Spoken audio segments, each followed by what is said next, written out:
right. How did a broken train in a rail yard with no one at the controls roll onto the track past a couple of fail-safe areas and still slam into a train full of people, injuring 33 this morning in Forest Park? WGN's Julie Under, live at the scene. Julie. Good evening to both of you. You know, tonight investigators are still on the scene, certainly at this hour, here at the Harlem station, right along the Eisenhower Expressway. You can see the cars roaring past us. No delays at this late night hour. They're here still because when a train takes off, as you said, down the tracks with no one behind the controls, the feds take over. They need to find out exactly what happened and get to the bottom of this great mystery. In the dark, with only streetlights to illuminate the point of impact,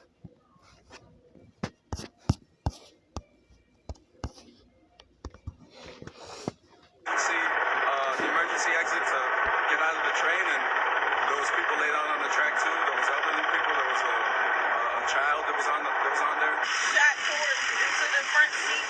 We don't know exactly what happened.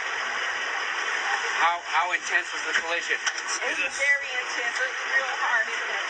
published reports say people inside the train were screaming and yelling for help.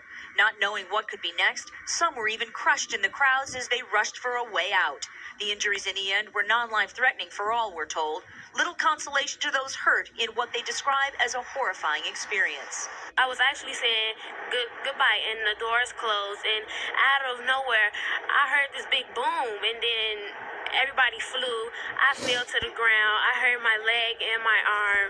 Blue Line trains along the Eisenhower are single tracking only as shuttle buses pick up commuters slowed down by the crash. Tonight, everyone just wants to know why, how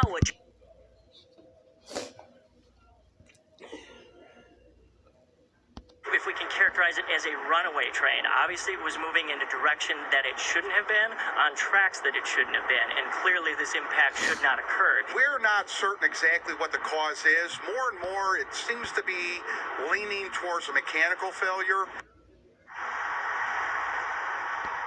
Now, Blue Line rails are running here at the Harlem station. Shuttle buses will be running too, but the station itself is closed perhaps through Tuesday evening's rush hour.